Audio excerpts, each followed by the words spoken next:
قرآن اور حدیث مل کر ایک ڈیوائن پیکج بناتے ہیں۔ ہم انہیں الگ کر کے کلام الہی کی اصل مراد کو نہیں پا سکتے۔ جب ہمیں اصولی طور پر یہ ہدایت کی گئی ہے کہ اختلافی احادیث کو قرآن پر پیش کرو، تو اس کا سیدھا اور منطقی مطلب یہی نکلتا ہے نا کہ قرآن کا ظاہر اتنا شفاف ہے درست اور غلط حدیث کے درمیان فیصلہ کر سکے۔ اس میں محکم اور متشابہ دونوں طرح کی آیات موجود ہیں۔ جب امام کسی صحابی کو آیت پیش کرتے ہیں تو وہ اسے محض ایک متن نہیں دکھا رہے ہوتے، بلکہ وہ اس آیت کی تعویل کی تعلیم دے رہے ہوتے ہیں۔ اگر ایک متن وضو جیسی بنیادی چیز میں بھی خود کفیل نہیں، تو پھر وہ ہدایت کیسے کہلائے گا؟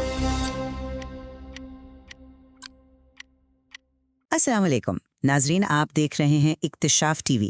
Welcome to the debate.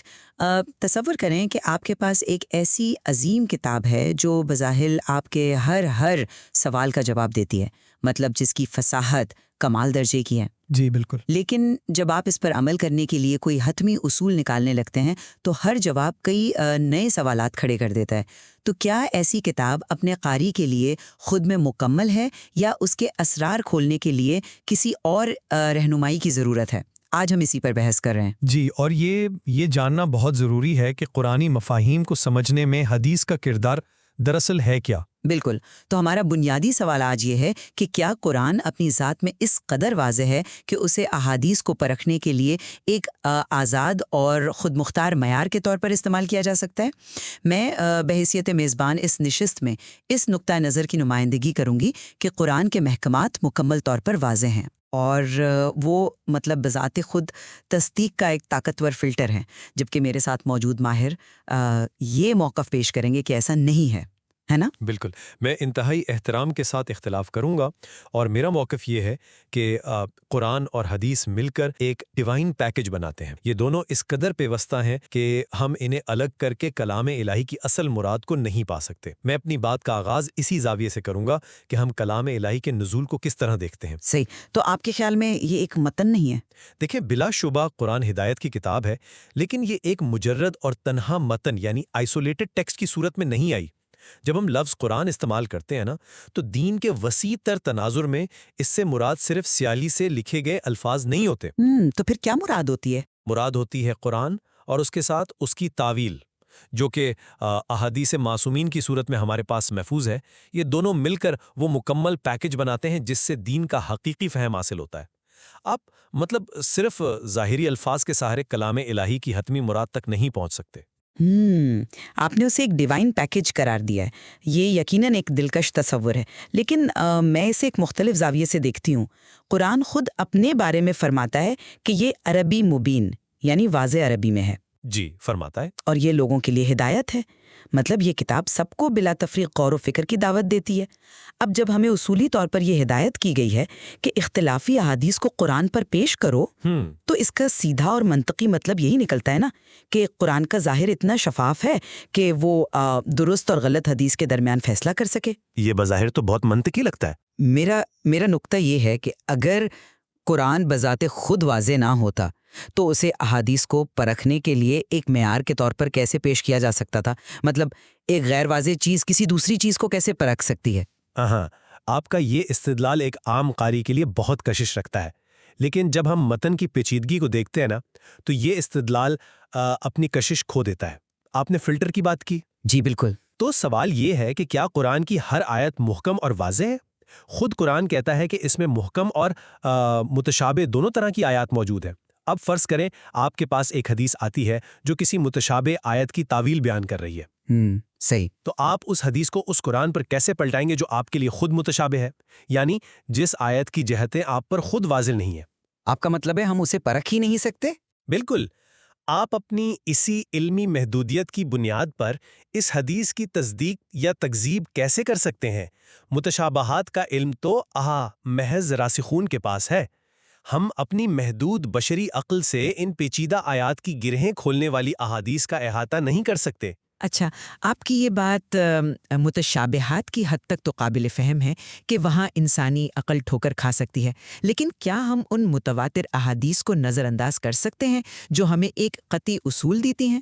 آپ کس اصول کی بات کر رہی ہیں؟ میں اس مشہور اصول کی بات کر رہی ہوں کہ جو حدیث قرآن کے خلاف ہو اسے دیوار پر دے مارو، مطلب اسے رد کر دو۔ جی۔ اگر ہم قرآن کو حدیث کے بغیر سمجھ ہی نہیں سکتے تو ہم کسی مشکوک حدیث کی سچائی کو اسی قرآن سے کیسے ویریفائی کر سکتے ہیں؟ یہ تو ایک سرکولر لاجک بن گئی نا۔ سرکولر لاجک، اچھا۔ مطلب مجھے ایک کتاب پڑھنے کے لیے ڈکشنری چاہیے، لیکن پھر مجھ سے کہا جائے کہ یہ ڈکشنری صحیح ہے یا غلط، اس کا فیصلہ تم اسی کتاب کو پڑھ کر کرو۔ یہ تو ایک نہ ختم ہونے والا دائرہ بن گیا۔ تو کیا یہ اس بات کا ثبوت نہیں کہ قرآن کا ظاہری فہم ہی وہ حتمی فلٹر ہے؟ دیکھیں، آپ نے جو سرکولر لاجک کا اعتراض اٹھایا ہے نا، وہ انتہائی اہم ہے، لیکن یہ الجھن اسی وقت پیدا ہوتی ہے جب ہم قرآن اور حدیث کو دو بالکل متوازی اور آزاد اکائیاں سمجھتے ہیں۔ تو پھر وہ کیا ہے؟ دراصل حدیث معصوم عام میں یہ الفاظ آئے ہیں کہ جو ہماری حدیث قرآن کے مخالف ہو اسے دیوار پر دے مارو۔ اب ہمیں اس جملے کی گہرائی کو سمجھنا ہوگا۔ یہاں جس قرآن پر حدیث کو پرکھنے کا حکم دیا جا رہا ہے اس سے مراد وہ خام متن نہیں ہے جسے قاری نے محض اپنی لغت کے زور پر سمجھا ہو، بلکہ یہاں اس کتاب اللہ کی بات ہو رہی ہے جس کے معنی وہ مفہوم پہلے سے سکھا دیے گئے ہیں۔ اچھا، یعنی اگر میں آپ کے اس نقطے کو ایک جدید قانونی استعارے سے بیان کروں تو کیا آپ یہ کہہ رہے ہیں کہ قرآن ایک ملک کے آئین کی طرح ہے اور احادیث سپریم کورٹ کی تشریحات کی طرح ہیں؟ بالکل، بالکل یہی بات ہے۔ مطلب جب کوئی نیا قانون پرکھا جاتا ہے تو وہ صرف آئین کے خام متن پر نہیں بلکہ اس آئین پر پرکھا جاتا ہے جس کی تشریح سپریم کورٹ پہلے سے کر چکی ہوتی ہے۔ یعنی ہم حدیث کو ایک ایسے قرآن پر پیش کر رہے ہیں جو پہلے سے تعویل کے ساتھ موجود ہے۔ جی ہاں، یہ ایک انتہائی شاندار مثال ہے جس نے بات کو بالکل واضح کر دیا ہے۔ جانچنے کا معیار وہ قرآن ہے جو اپنی مستند تعویل و تفسیر کے ساتھ موجود ہے۔ جب معصوم فرماتے ہیں کہ اسے کتاب خدا پر پیش کرو تو اس کا مطلب ہے اس ڈیوائن پیکج پر پیش کرو۔ آپ اسے ان محکمات پر پیش کریں گی جن کی تشریح خود اہل بیت کر چکے ہیں۔ یہ کوئی بند دائرہ نہیں ہے، یہ علم کا ایک مضبوط ارتقائی نظام ہے۔ آپ کا یہ استعارہ متاثر کن تو ہے، لیکن اگر ہم تاریخ اسلام کے اوراق پلٹے نا تو ائمہ کا ایک مخصوص طرز عمل ہمیں اس کے برعکس نظر آتا ہے۔ وہ کیسے؟ دیکھیے، ہم دیکھتے ہیں کہ وہ بار بار اپنے اصحاب کو اور مناظروں میں غیر مسلمانوں کو بھی قرآن کی آیات کا حوالہ دے کر فرماتے تھے کہ کیا تم نے قرآن کی فلاں آیت نہیں پڑھی؟ جی۔ اگر ایک صحابی قرآن کو بذات خود پڑھ کر کوئی نتیجہ عکس ہی نہیں کر سکتا تو امام اسے قرآن کی طرف رجوع کرنے کی ترغیب کیوں دے رہے ہیں؟ اچھا سوال ہے۔ یہ سوالیہ انداز خود اس بات کی دلیل ہے نا کہ سننے والا ظاہری مفہوم سے دلیل اخذ کرنے کی صلاحیت رکھتا تھا، ورنہ امام اسے یہ کیوں پوچھتے؟ یہ تاریخ کا ایک نازک پہلو ہے، لیکن کیا ہم نے کبھی غور کیا ہے کہ جب امام یہ جملہ ادا کر رہے ہوتے ہیں تو وہ کس میکانزم کے تحت کام کر رہے ہوتے ہیں؟ آپ اسے محض ایک دلیل پیش کرنے کے طور پر دیکھ رہی ہیں؟ جی، تو اور یہ کیا ہے؟ در حقیقت وہ ایک تعلیمی اور تربیتی عمل ہے۔ جب امام کسی صحابی کو آیت پیش کرتے ہیں تو وہ اسے محض ایک متن نہیں دکھا رہے ہوتے بلکہ وہ اس آیت کی تعویل کی تعلیم دے رہے ہوتے ہیں۔ مطلب وہ اسے سمجھا رہے ہوتے ہیں؟ بالکل۔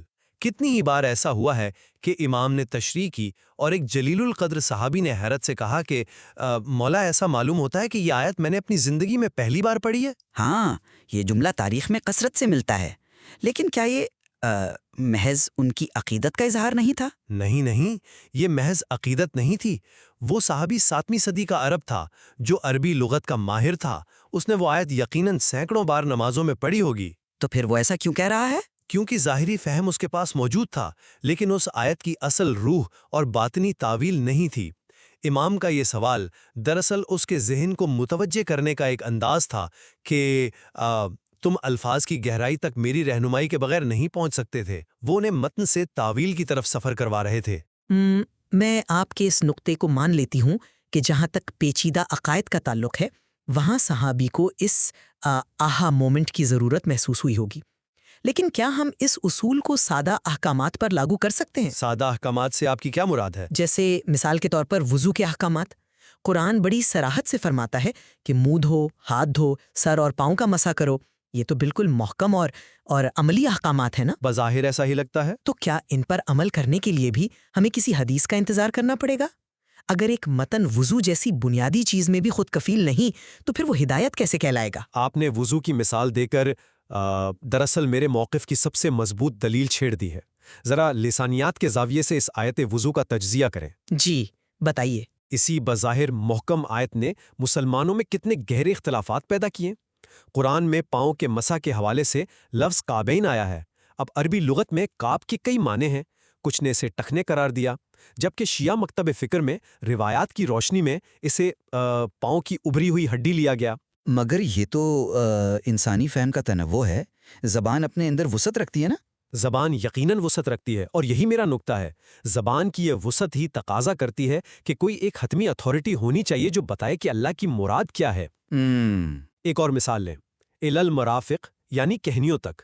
عربی گرامر میں الا کا مطلب تک بھی ہوتا ہے اور یہ بشمول کے معنی بھی دیتا ہے۔ ہاں، یعنی کہنیوں سمیت دھونا ہے یا نہیں؟ بالکل۔ اب اس پر بحث چھڑ گئی کہ دھونے کا آغاز انگلیوں سے کرنا ہے یا کہنیوں سے۔ دیکھیے، آیت ایک ہی ہے، محکم بھی ہے، لیکن الفاظ نے جان بوجھ کر وہ گنجائش چھوڑی ہے۔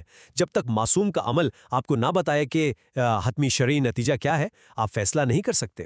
یہ استدلال واقعی غور طلب ہے، لیکن مجھے اس میں ایک خطرہ محسوس ہوتا ہے۔ اگر ہم ہر بات میں مان لیں کہ حدیث ہی چاہیے، تو کیا ہم قرآن کو محض ایک ڈھانچہ بنا کر نہیں چھوڑ رہے؟ کیسے؟ اللہ نے قرآن کو ہدایت کہا ہے، اگر وہ ہر قدم پر مزید سوالات پیدا کر کے قاری کو الجھا رہا ہے، تو کیا یہ ہدایت کے تصور کے خلاف نہیں؟ آپ نے الجھانے کا لفظ استعمال کیا، لیکن میں اسے علم کا ارتقاء کہتا ہوں۔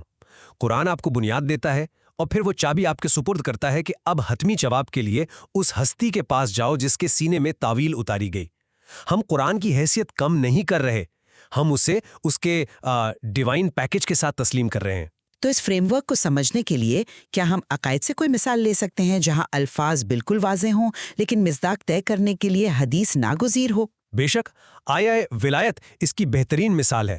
قرآن کہتا ہے، تمہارا ولی اللہ ہے، رسول ہے، اور وہ مومنین جو نماز قائم کرتے ہیں اور حالت رکوع میں زکوٰۃ دیتے ہیں۔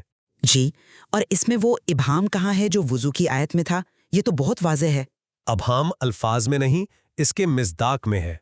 آپ نے معنی سمجھ لیے، لیکن کیا صرف اتنا سمجھ لینا شریعت کے لیے کافی ہے؟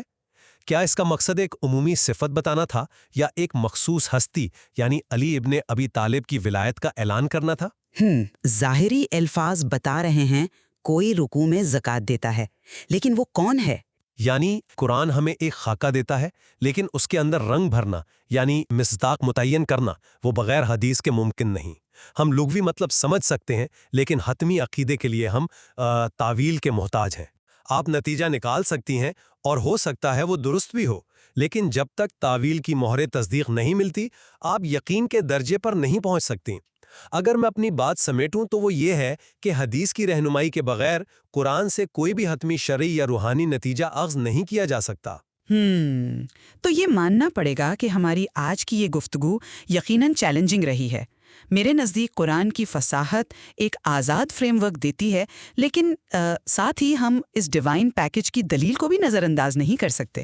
جی بالکل۔ جس طرح عربی زبان کی وسعت، آیت وضو کے اختلافات اور آیہ ولایت کی نشاندہی ہوئی، اس سے یہ واضح ہے کہ کلام کی ظاہری اور باطنی مراد کے درمیان ایک فاصلہ ہے۔ عصمت کی تعویل ہی ان آیات کو ایک قابل عمل شریعت میں ڈھانتی ہے۔ ہم نتیجہ نکال سکتے ہیں کہ حدیث کے بغیر واقعی قرآنی احکامات کی حتمی تصویر مکمل نہیں ہوتی۔ اور میں سمجھتا ہوں کہ یہی باہمی مکالمہ ہمیں علم کی گہرائی تک لے جاتا ہے۔ بالکل۔ اس علمی سفر میں ہمارے ساتھ جڑے رہنے کا بے حد شکریہ۔ امید ہے کہ آج کی اس نشست نے آپ کے ذہنوں میں علم کے نئے دریچے کھولے ہوں گے۔ جی ہاں۔ اگر اس ڈیبیٹ سے آپ کو کچھ سیکھنے کو ملا ہے تو ویڈیو کو لائک کریں اور شیئر کرنا نہ بھولیں۔ اپنا بہت خیال رکھیں۔ فی امان اللہ۔